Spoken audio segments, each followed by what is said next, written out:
Kalau melihat ilmu itu saya tuh agak geter, Pak. Kenapa saya semangat? Tidak mengenal kesal, mulang pada subuh mulang tafsir menit. Nanti jam 10 mengajar aliyah. Pada duhur persis Abdul Wahab saya baca. Kemudian ba'dal isya. Terus karena saya melihat bahwa Imam Syafi'i mengatakan ini, ra'aitul ilma sahibu karimun walau waladathu rijalun li'amun. Aku melihat ilmu itu, bagi yang memiliki ilmu itu akan selalu mulia. Walau waladathu, walaupun dilahirkan oleh rijalun li'amun, seorang manusia yang hina, seorang manusia yang tidak bernilai di lingkungan, tapi anaknya bisa hafal Quran, bisa tafsir, bisa macam-macam, pasti Allah akan memuliakan dari ilmunya itu. Maka Imam Syafi'i juga menyampaikan itu syairnya itu Bahar Wafir. Cuman saya mah kalau melaku kayak orang pantas. Jadi kita nanti nek suban pidato kok lagu-lagu ya ora pantes, itu mau balik. Kemudian syair yang kedua, laulal ilmu ma sa'idar rijal wala urifa halal wal haram. Andai kata tidak ada ilmu, maka tidak akan berbahagia manusia itu di atas bumi. Wa 'allama Adam asma'a kullaha tsumma 'aradahum 'alal malaka faqala anbi'uni bi asma'iha ula'i in kuntum shadiqin. Jadi andai kata tidak ada ilmu, tidak akan berbahagia manusia di atas bumi dan tidak akan diketahui halal dan haram. Itu berkat ilmu. Maka apa yang dilaksanakan oleh Al-Karam Bapak Haji Irfan itu nek hibah nang pendidikan atau nang kepada agama itu insyaallah yang memuliakan dari ilmunya. Mana syairnya? Al ilmu min fadlihi liman khadamahu ayyaj'alan nasa kullahum khadama. Ilmu dari segi fadlnya, kelebihan ilmu liman khadamahu, bagi orang yang mau meladeni ilmu, mau mengajarkan ilmu, ayyaj'alan nasa kullahum khadamahu, maka sebab ilmu itu Allah akan menjadikan seluruh manusia jadi teladannya. Maaf para adik, kalau nanti subuh ya campurlah bahasa Jawa kenal bahasa Indonesia kabeh ya. Dan juga saya tidak melupakan jasa beliau Pak Ibu Kapolsek Suharti. Itu orang yang aktif, wong wadon tapi semangat, lebih semangat daripada wong lanang. Pernah jadi Polsek Belakambar dan sampai sekarang tidak pernah lepas, selalu ta'aluk hubungan dengan Ibu Nyai dan selalu datang dalam upacara seremonial di pondok pesantren kami. Jadi jelas di dalam keterangan itu, saya itu setiap subuh jadi imam di masjid. Jadi di aula pondok 4 waktu, masjid 1 waktu subuh, keluarga minta surat aja ditinggal kabeh, aja nang pondok kabeh, kudu digalai nang masjid. Dan setiap subuh saya imam masjid beserta keluarga, ibu-ibu sedulur-sedulur pada jamaah. Saya ajib setiap pulang sandal waktu datang tuh kayaknya madep ke barat. Begitu saya pulang langsung madep ke timur. Ajib kan? Sandal bisa ngali dewe, luar biasa. Begitu hakikatnya karena kami khidmah ilmu, maka setiap di mana saja jadi raya. Saya datang kemana-mana diraya, bansor, raya, saking semangat deh. Sikile kok keju karo bansor. Hormati kiai kok sing hidup sikil, masya Allah. Ini kita lalu. Kali bansor ya, mobil kula kan cukup ditarik dok, jalan dewek. Itu dua tarik, ya burak kok. Ya maklum bansor desa. Lucu. Maka saya menghimbau kepada anak-anakku tidak memandang lahirnya dari siapa. Ra'aitul ilma sahibu karibun walau waladathu. rijalun li'amur. Walaupun dilahirkan dari orang yang dianggapnya tidak bermakna di lingkungan, tapi kalau betul-betul semangat, pasti akan dimuliakan Allah Subhanahu wa ta'ala. Allahumma. Kemudian saya mau itu apa ya, sing mau itu kayak kabeh. Pak Wakil Bupati, Pak Narjo, kayaknya doanya Pak Haji Irfan mandi kok. Allahumma amin. Tapi dengan catatan Wakil Bupati ini kulo.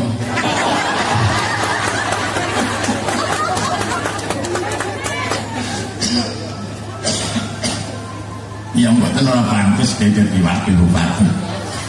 Hadirin saya hormati, tentang cerita sejarah madrasah ini memang betul Pak.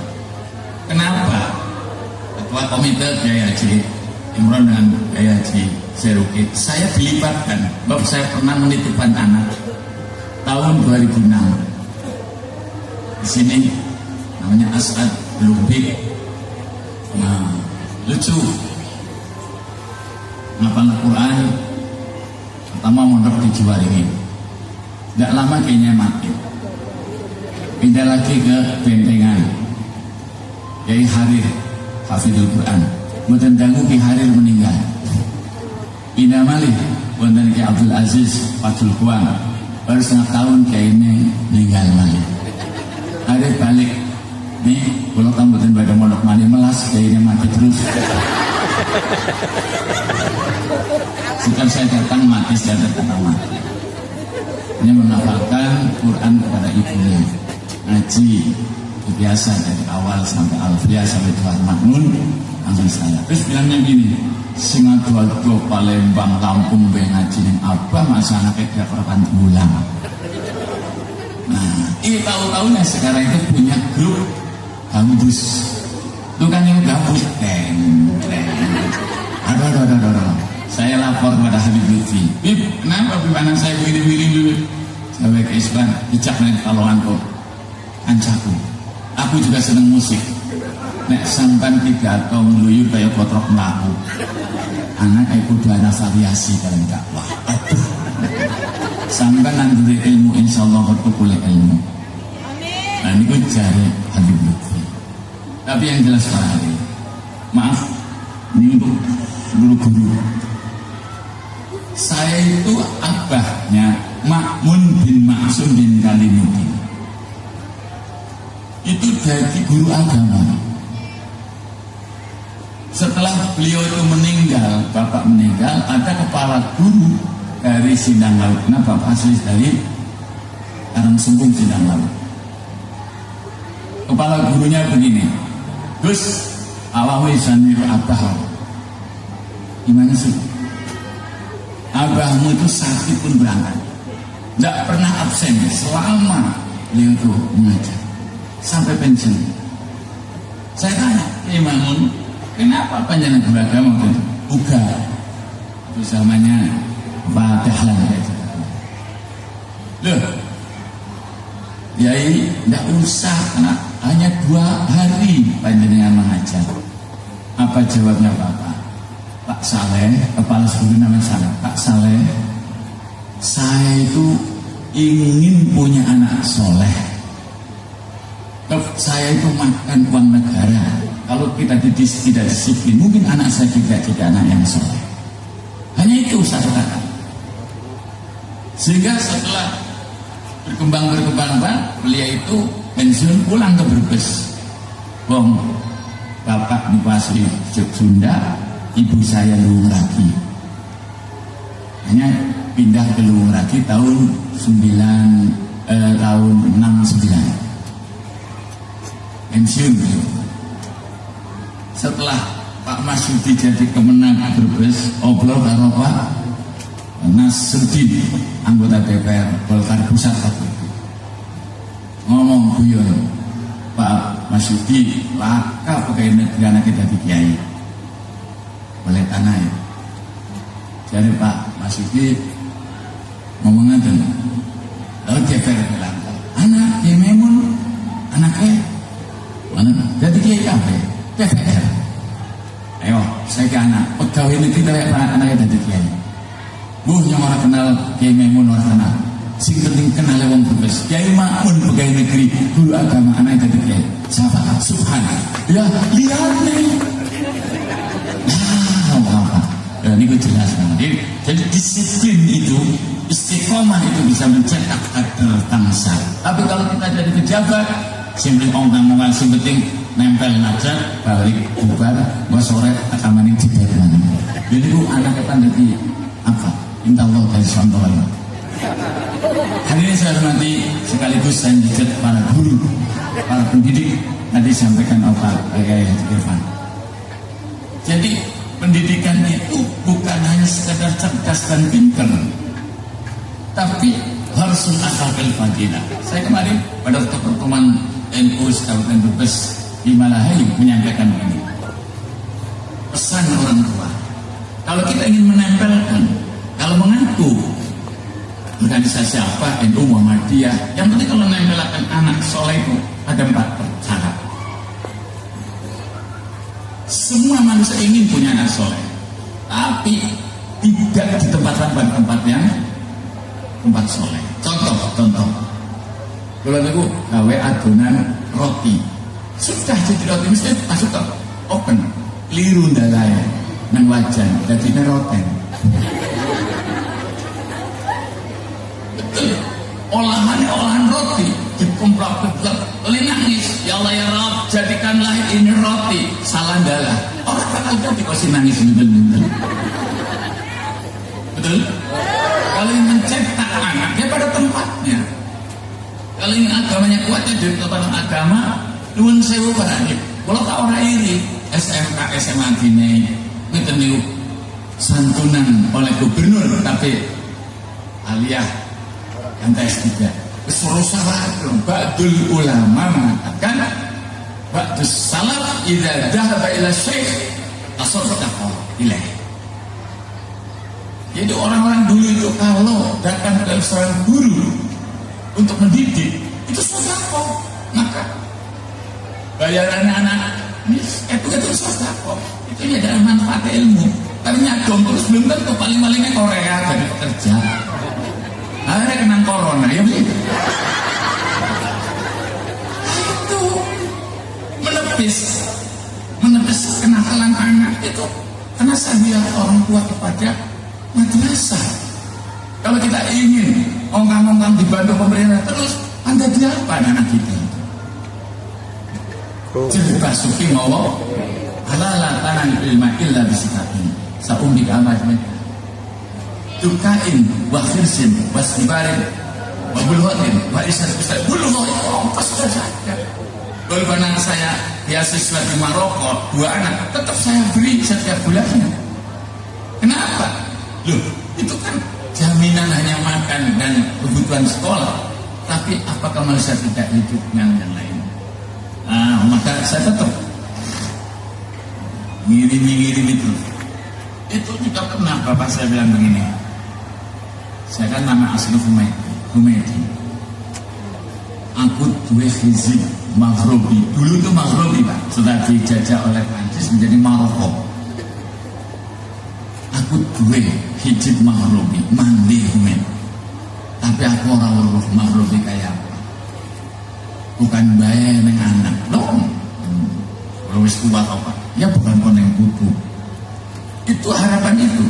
Sayangnya anak lanangnya siji tok. Anak telu siji kiai, siji insinyur, siji dokter. Karena siji tok. Jumlahnya 11. Tapi jalur nang pelopor.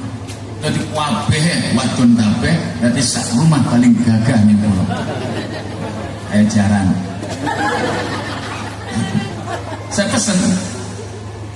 pesannya gini, pesannya bapak, nek pengen nempel anak-anak soleh, tidak hanya berdoa ya Allah ya Rabb, Rabbi habli minas sholihin wa bil muttaqin. Tidak, harus ada cara, kaifiahnya, yaitu al-akhdhu bit tabarruk, mengambil keberkahan, tempelkan kepada orang soleh. Sering datang orang soleh, walaupun tidak menulis, kenalkan orang soleh itu. Itu al-akhdhu bit tabarruk, ngalap barokah. Sekarang sudah tabu kata-kata barokah itu. ini sudah diserang oleh paham-paham yang lain. Kalau sudah tidak mengenal barakah, jadi jelas. Memang al-barakah tajri jadi al-barakah tajri kajri yatim ma'i. Barakah itu mengalir seperti mengalirnya air. Kalau kita ingin dapat berkah, ya merasa di bawah. Kita sudah dapat kiai merasa nyemui pinter, nganyong dokter, kiai tamatan apa, loh, minta barakahnya tidak bisa. Air itu ada di atas, mesti turun ke bawah. Lah, tajri yatim mengalir seperti mengalirnya air. Tidak bisa tempat yang lebih tinggi kemudian naik, bisa kalau dengan mesin sewaktu-waktu. Tapi kalau untuk mengalir sendiri harus merasa tawadhu. Al-akhdhu bit-tabarruk, mengambil keberkahan. Pasti ada kesalehan seorang itu, ada keberkahan. Yang kedua, al-akhdhu bit-tabarruk buat tilawah. Untuk mencetak anak soleh itu mengambil keberkahan dan membacanya. Baca Al-Quran, musyafahah. Kenapa dibaca? Ada sakta, ada mad arif bisukun, sakta menurut Hafaz, ada sakta menurut Imam Kisai, menurut Imam Ibnu Katsir. Contoh cilik baiklah sampai jenis apa? Qalu ya wailana man ba'atsana min marqadina hada ajawatan min marqadina hada ma wa'adar rahman wa sadaqal mursalun. Kenapa mandek? Sama itu musyafahah kepada guru. Dari guru kan mandek, jangan nafas, namanya sakta. Itu sudah al-akhdhu bit-tabarruk wal qiraah. Mana ada lagi anak santri, sehingga dia itu semangatnya sampai belajar di Mekah. Asalnya dari Meraki, anak pelere. Pernah musyafahah kepada Kiai Hafidhul Quran. Begitu tanya, kenapa ya ini? Kok ini yaumal taqal jam'an, tidak dibaca yaumat taqal jam'an? Dari guru nanti aku musyafahah sing bayai Munawir Jogja. Bener juga. Yaumal taqal jam'an. Barang taqal yang telok, Kang Haji, misalnya si yaumal taqal jam'an satu Quran kok hanya satu kan baca yaumal, tapi tidak yaumat taqal jam'an. Kalau kemuyu alif lam itu juga alif lam ta'rif, tapi alif lam galungan kalimah iltaqoyal pati iltiqoan. Oh, loh, itu namanya al-akhdhu bit-tabarruk wal qiraah. Tetap jadi wong saleh. Kenapa?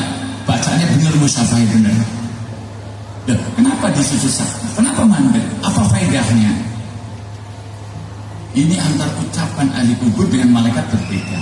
Kalau diartikan gini, qalu ya wailana, mencapai ke ahli kubur. Ya wailana, aduh rusak kamu. Mamba asana mimbarqadnya, siapa yang bangunkan kita dari tidur? Malaikat menjawab, hada ma wa'adan rahman wa sadaqal mursal. Yang mengatakan hada itu malaikat, bukan qailnya. Yang bicara itu ada ahli kubur, bukan menjawab ahli kubur. Maka dihentikan sementara sakta itu untuk membedakan antara qaulul ahli kubur dengan qaulul malaikat. Qalu ya wailana man ba'atsana min marqadina hadza ma wa'ada rahman wa sadaqal mursalun. Dan inilah apa yang dijanjikan oleh kata Rahman wa sadaqal mursalun, dan kebenaran para mursalin menyampaikan dakwahnya. Ini benar atau bangkit dari kubur. Dari itulah maka apa yang kita harapkan, ilmu yang bermanfaat. Tadi sampaikan lagi oleh Pak Kiai Irfan dan juga Ahmad Faridi menyampaikan ilmu di sini. Kenapa jadi nafas? Memang betul umumnya pian dalil itu balik keluh tidak adam info ta'amaluhu tidak mensalah simpulan betul tak tambahi. Manten ada sab'atun tajrilil ibad ba'da mautihim. Ada 3 perbuatan amal yang akan mengalir dan untuk hamba ba'da mautihim, setelah dia itu mati akan mengalir terus pekerjaan amalia yang disebut man 'allama ilman. Orang yang mengajarkan ilmu itu akan mengalir terus. Walaupun sudah beratus tahun, tapi kalau sudah pernah memberikan ilmu terhadap murid-murid terus akan mendapatkan apa? Siraman pahala terus. Yang kedua, al-karonaharon. Orang yang berikan secobek tanah untuk lewat air, baik untuk pertanian ataupun untuk comberan. Al-karonaharon itu orang berikan dharma tirta. Saya punya tanah satu bau lebih, itu diterjang oleh dharma tirta. Saya air untuk ke sawah sepanjang satu bau. Tadinya hanya dua pacul, saya 1 meter lebih para apa. Tapi justru hasilnya melebihi, melimpah ruah. Kenapa? Pak ada sodakoh. Atau comberan. Saya itu karangannya dilewati comberan masjid atau dilewati oleh tetangga. Kita ridho. Itu walaupun kita tidak bertahajud, kena lewatnya tetangga yang tahajud pada istilahnya kita peceren kok comberan nih. Comberan peceren Jawa Timur. Itu mendapatkan pahala seperti orang yang sedang tahajud. Jariah itu selamanya masuk. Yang ketiga, horosan nakhlan, yaitu menanam pohon korma. Karena di sana korma, di sini menanam jeruk, menanam tumbuh-tumbuhan yang bermanfaat, yang rindang. Maka Gus Dur pernah waktu datang di benda waktu Yai Masruri masih hidup, atau sudah hadir atau menyampaikan, alingatan, kula niku gadah konco. Ada konco luar negeri teng Belanda. Yo, gawe rumah bikin kreasi. Kita ingat bahwa di depan itu ada pohon mahoni yang usianya sudah 40 tahun. Kita ingat setelah rumah jadi, gimana ini mobil masuknya?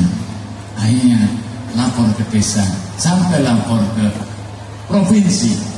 Tidak diperbolehkan dibongkar. Karena itu sudah usia 30 lebih, maka harus diamankan. Kalau menyerah air, barang Indonesia bangkir, nebang orang mikir.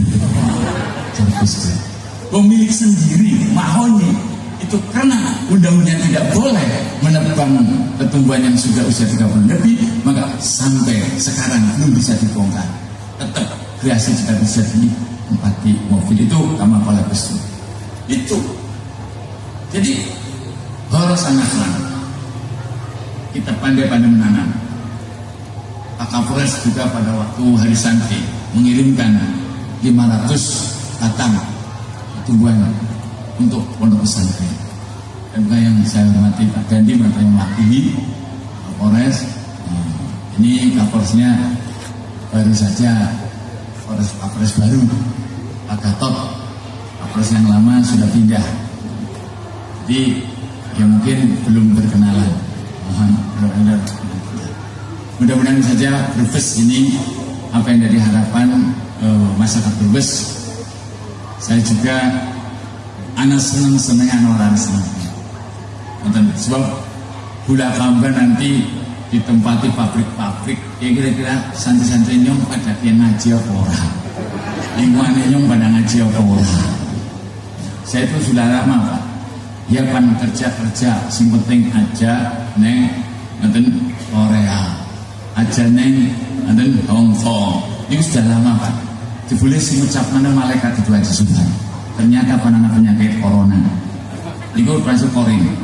Mama ya subah antik rahman ini qayyid lahu syaitan al-qarin. Sapong sing mengon Gusti Allah, dat rahman, Allah akan menggandeng orang itu setan. Setan dapat mana namanya korin, setan korin. Dan korin dibaca corona, penyakit setan. Dan dari Islam ahli wudu insyaallah. Maka disinyalir wong Indonesia selamat karena banyak yang wudu. Sejelek-jelek bumi itu, tidak ada jelek kalau banyak yang sujud. Kalau bumi itu banyak yang sujud, itu pasti bumi yang mancar sampai wonten paras. Kanjeng Nabi nate dawuh ngaten. Kadang-kadang ya ini wis pinter niku biasanya sok ninggalaken sunah-sunah. Saking pinteran. Lagi si bodoh Allahu Akbar.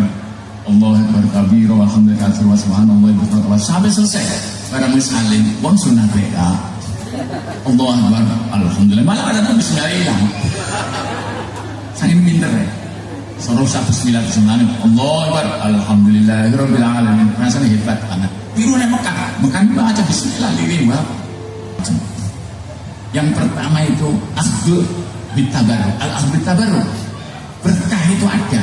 Berkah itu layak bagi Allah. Yang ketiga, Pak, untuk mencetak anak soleh, di samping menghadapkan anak saya pada guru,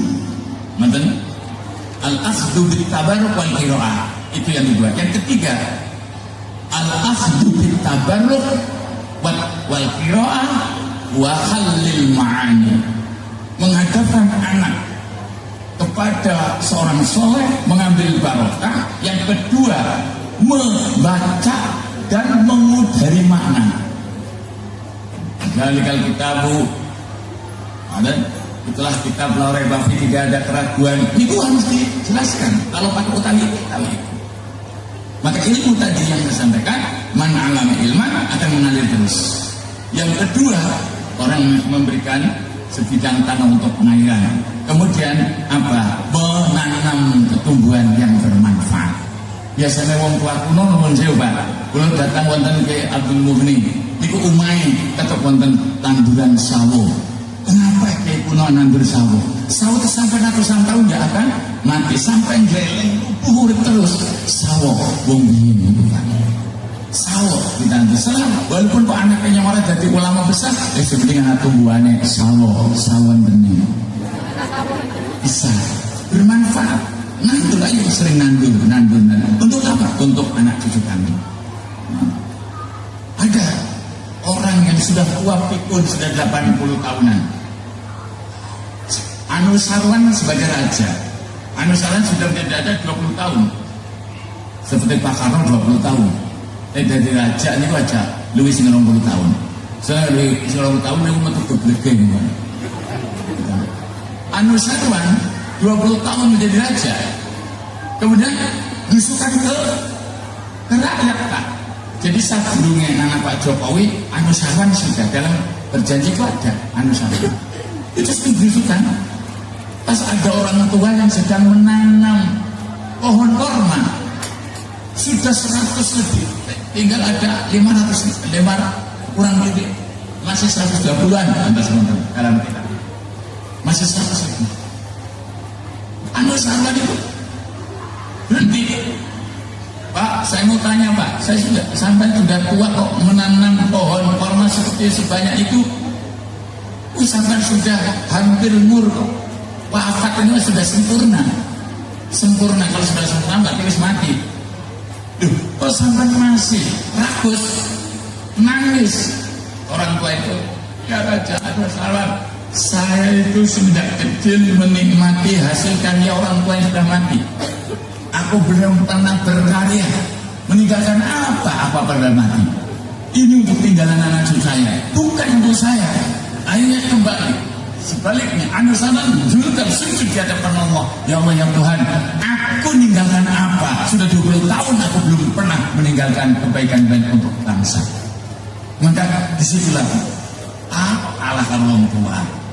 Maka jalur wali anak sendiri petani, sabar, wong fakir jadi wali, wong anjing jadi wali, ulama jadi wali, pejabat jadi wali.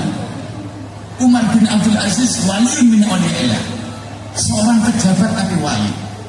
Sampai maulah pembantunya bermimpi ada raja-raja yang berusuk masuk ke neraka, sehingga akhirnya siapa? Umar bin Abdul Aziz nangis selaput sudah. Enggak, kalau sampai itu saya mimpi sampai selamat melewati siratal mustaqim. Itu nih, apa sebab? Umar bin Abdul Aziz pernah ada kasus anaknya, sehingga beliau sedang di Darul Nadwah, sedang berbicara tentang embargonya mantan orang kafir terhadap Umar bin Abdul Aziz.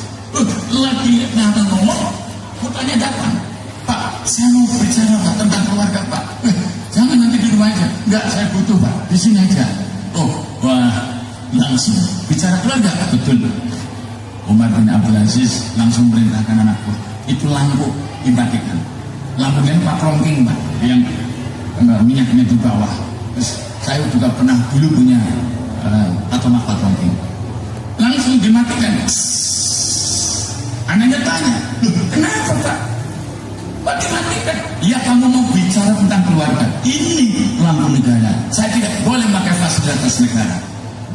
Tapi kadang-kadang kita itu mobil abang sana persiapannya irem. Irem lagi. 7 adalah man alam ilman. Yang kedua orang menyodakkan tanah untuk pengairan. Yang ketiga menanam pertumbuhan. Yang keempat man hafarobiton, orang yang mengetuk sumur. Maka di pesantren kami yang di Brebes, yang di Luwung Lagi, itu saya bikin sumur yang membiayai saya, jangan dari pondok. Yang bikin orang Bangsri, diketuk pakai sumlon. Setiap lampu mati, santri tidak pernah kelalaran. Kenapa? Ada tetangga pondok mati 1 hari, santri paling layar ini orang. Tapi pondok saya tidak. Kenapa? Ada sumur, masih bisa diambil untuk berwudu. Dahulu ulama-ulama atau masyarakat dahulu setiap bikin rumah bikin sumur, maka bisa. Dan sumurnya tidak pernah ada yang di lingkungan atau di rajik, pasti di belakang rumah. Itu untuk membantu barangkali ada orang berjalan kotor kakinya, mengambil sendiri. Itu dalam hadis man khafarobikon. Nah saya sanyo kayaknya lah kau ngangsuran saya. Menten itu. Yang kelima adalah man bana masjidan, orang yang bangun masjid dan sarana wasailnya madrasah termasuk sama pondok pesantren itu masjid. Sebab masjid itu tidak bisa akan wujud tanpa ada madrasah dan ada pondok pesantren. Wujud sih wujud, cuman sholatnya asal-asalan. Yang ke-6 adalah man warrasa mashafan, orang yang mewariskan mashaf atau mushaf. Mishaf boleh baca mushaf, mishaf, mashaf. Mushaf diberikan kepada anak-anak TK Al-Quran, bisa baca Al-Quran dengan baik, baca surat An-Naba ya bagus dengan lagu yang baik, maka insya Allah itu termasuk amal jariah. Maka wakaf-wakaf yang ada di Mekah itu biasanya penjual kitab Quran, wakaf masjid, tapi nyatanya enggak. Setiap akhir hujan mesti akan diantarkan kemana-mana negara-negara yang butuh karena saking banyaknya. Tapi tetap hukum wakaf tidak harus kepada masjid. Maka saya ucapkan terima kasih hibahnya pemerintah kepada Aliyah, bukanlah miliknya bupati seperti yang pernah Sobat Umar pernah ada di Tegal itu ya, yang pernah jadi DPR, ada di pemerintah daerah membangun masjid, kata kayak itu tidak sah, karena bukan milik tam, masjid itu milik tam. Rame sampai usul ke Kanwil ya, dari pemenang Tegal Kota datang ke saya, boleh kok, boleh. Pemerintah menyerahkan, terus Sobat Umar menyerahkan tanah Khaybar. Nah, itu boleh. Tanah pemerintah dibikin masjid, walaupun bukan wakaf pribadi, itu sah. Anak ilah mustasna itu. Cari pemerintah menyerahkan. Saat itu Sobat Umar memberikan tanah Khaybar, yang akhirnya tetap dijadikan wakaf atau dijadikan masjid. Nah, kemudian Yai ora terima nih. Yai ini gondrong Pak. Yai ini gondrong. Ngoten niku. Langsung ngamuk-ngamuk. Jare sampe jare kesuwen tekan tenggola. Ali putane ngomopi. Ngoncoki. Maaf kesuwen ngaten-ngaten. Kula wis krungu. Wong ketua Kiai mawon dibantak ngangge gelas niku. Ora cocok dibantak ngangge gelas. Wong keras. Tapi almarhum sampun. Niki nuwun usianya sampai 98. Datang ke rumah saya, bisa Yai, memang wakaf untuk masjid itu milik kami, kecuali ilal umaro, kecuali umaro istahda atau ahda. ilal makanin akhor ngaten biidnil amir. Itu contohnya di situ tanah Khaybar milik pemerintah, tapi sahabat Umar menyerahkan untuk masjid sah. Wonten gitu, wonten teng Muhnil Muhtaj kula cukup buka. Oh nggih iki lho gadah tau ke wajah. Niki pada saya itu akhir asli di situ. Nah di jenengi ngaten beneran arane Soleh Taslim, jadi Taslim ngaji-ngaji subhanallah. Saya setuju. Niki nunjuk. Nah, jadi yang jelas hibah, tapi ngaten nek hibah syaratnya kudu takobud diterima bagian. Contoh, saya diberi oleh orang tua sawah, setelah baru diterima bapak atau ibu meninggal, ini sah atau tidak? Sah kalau ada takobud. Tuh, bagaimana takobudnya? Anak belum pernah garap sama sekali, ngedek atau ndala patok beora, durung takobud, maka bisa dikembali tadi wajib.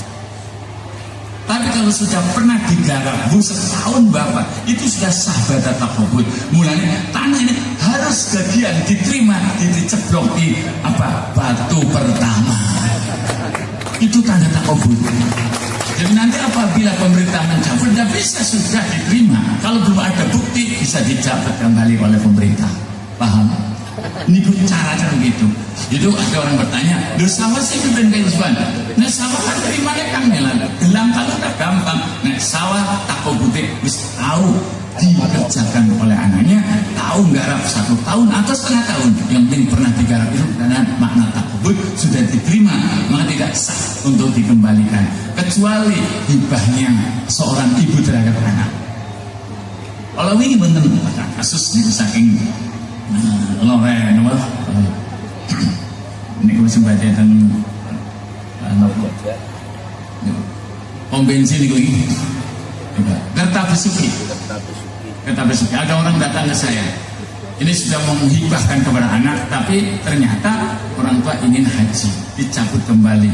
Wow, yai pada dalil dugi tenggulo yang sebuah angsal. Nek wong tua hibah neng anak, walaupun diterima sah dicabut kembali apabila orang tua butuh. Oh ngaten matur nuwun. Dan gimana? Malah pun penting untuk anak-anak yang bisa meneruskan ilmu. Maka kami mengharap tidak hanya berbes, kalau ingin makmur agama, atamuk fi'ilumidin, memperdalam ilmu agama. Kalau sudah gampang dicemooh atau diledek orang tua, karena bodoh ini. Terus yang terakhir, yang ketujuh itu adalah man taraka waladan sholihan yad'u liwalihi. Ini kepala nomor 7. Anak itu nomor 7 centengannya. Kemudian yang keempat tadi, yang pertama al-aslu bitabaruk, kedua al-aslu bitaruk wal qiraah, yang ketiga al-aslu bitabaruk wal qiraah wa halil ma'ani. Di samping melu ngaji, ilmu dari makna ngaji, itulah akan jadi anak yang soleh. Yang terakhir yaitu ada al-asdu bitabaruk bitajrid wa tarbiyah wa ta'dib. Itu cara mengambilnya dengan tarbiyah pendidikan seperti madrasah formal atau yang non formal, ta'dib. Maka di sini yang keempat katanya Syekhur Rabi menjauh azizul wujuduhu. Guru yang keempat itu jarang sekali melakukannya jadi pelajaran. Gemuyune jadi pelajaran, mesem Pak, gemuyune kalau mawon wonten musal-sal Pak. Sing guru mesem kanjeng Nabi ditiru sahabat ditiru terus sampai datang gurune kula. Mesem niku anak sanate. Sorbanan niku juga anak sanate. Aline kula nang nganggo wonten sanad musal-sal sampai Rasulullah SAW. Dan niki danane namanya al-akhdhu bit tabarruk wa tadrib wa tadris wa ta'dib. Jadi cara pendidikan, maka kami menggunakan diri untuk mendidik anak-anak. Maka Sayyid Muhammad pernah katakan, yang konon katanya putranya gurunya Kiai Maimun. Yang Maimun belajar di Alawi. Alawi ada putra namanya Muhammad ada putra namanya Ahmad. Syekh Muhammad waktu tasik menuliskan satu tinta, yaitu tinta di atas putih, macam ini. Laisa indika fil amal wal ibadah. Maten la'alla Allah yataqabbal bila taqabbalu. Maten minni bi khidmatin nasib.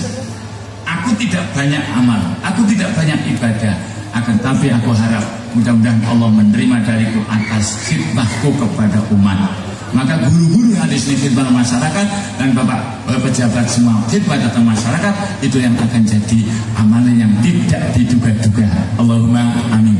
Dan kalau jika semanten disuruh doa.